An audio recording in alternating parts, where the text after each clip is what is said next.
Hey, I'm Jesse. Let's have a devotion. We're in 2 Timothy chapter 4. Let's look at verses 9 and 10. Make every effort to come to me soon, because Demas has deserted me, since he loved this present world and has gone to Thessalonica. Crescens has gone to Galatia, Titus to Dalmatia. It's sad news about Demas. He goes on to Thessalonica because he views it as a safe haven of sorts. Demas evidently, was a fair weather disciple. He was named in Colossians. Here's Colossians chapter 4, verse 14. Luke, the dearly loved physician, and Demas send you greetings. So they were with Paul as he wrote to Colossae, but now evidently he's deserted Paul. It's not just like he's on assignment somewhere else or he's taken a sabbatical or something. Rather, he has deserted the ministry. He has left Paul behind. He's completely abandoned him. This happens more than you might think. And it says that because he loved this present world.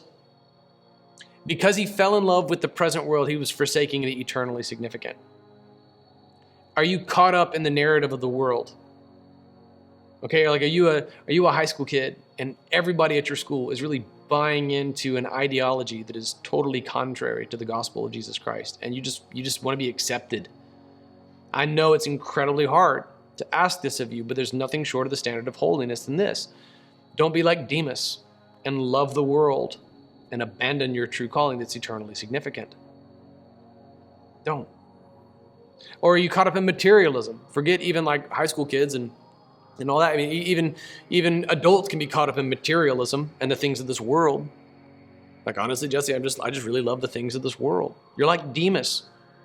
If you're abandoning the gospel call to instead pursue worldly pleasure, you're like Demas. You're exactly like Demas. Would you come home? Come home. Forget this stuff. It doesn't matter forever.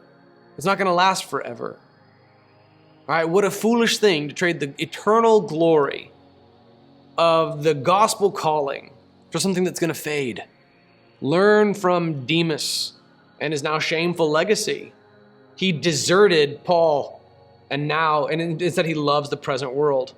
He's gone on to Thessalonica. Crescens, however, has gone on to Galatia. This is also known as Illyria. This is also similar to where Timothy was actually where we first met Timothy. It's near the Adriatic Sea, but it also is kind of where we get the name Dalmatians from. That's where Crescens has gone, or where Titus has gone. And Crescens has gone out to Galatia. Galatia is a larger region encompassing many places. When we get to the book of Galatians, we'll talk more about that place where Crescens has gone. And then Titus is the next book that we're going to study. So Titus does ministry in Dalmatia as well as in Crete. But man, the poor Paul had to break his heart that Demas is gone. The very next verse, tomorrow's devotion, we're going to talk about Luke, who's with him. And then Mark and the story there. Luke and Demas are even named together in the call out in Colossians 4, verse 14. And now they've separated too. So Luke feels the same way about Demas. Demas not only abandoned Paul, he evidently also abandoned Luke. It's tragic, man. It stinks. Not everybody who's with you right now in your walk with Christ is going to stick with you. They're going to be people who just fall in love with the things of this world. And so they get wrapped up in material gain. They get wrapped up in secular ideology. They get wrapped up in menial things. It could even be that they just get distracted and they go on vacation and they never come back. They get caught up in the things of this world and they forget the urgency of the calling at hand.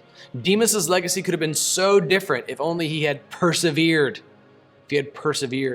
May you not be like those who in the parable of the sower are described as the seed that lands on the soil, and at first it takes root and springs up, but then the heat of the sun scorches and it fades away. When the devil comes at you, when persecution comes, and the first difficulty befalls your new faith, if it just withers up and it dries up and it goes away, if that's you, you're missing out, man.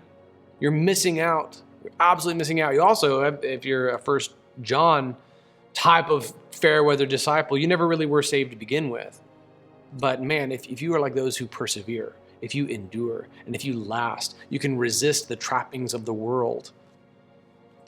You're building for yourself a legacy in heaven that never fades and can't be taken away and matters infinitely more than all the stuff in this world.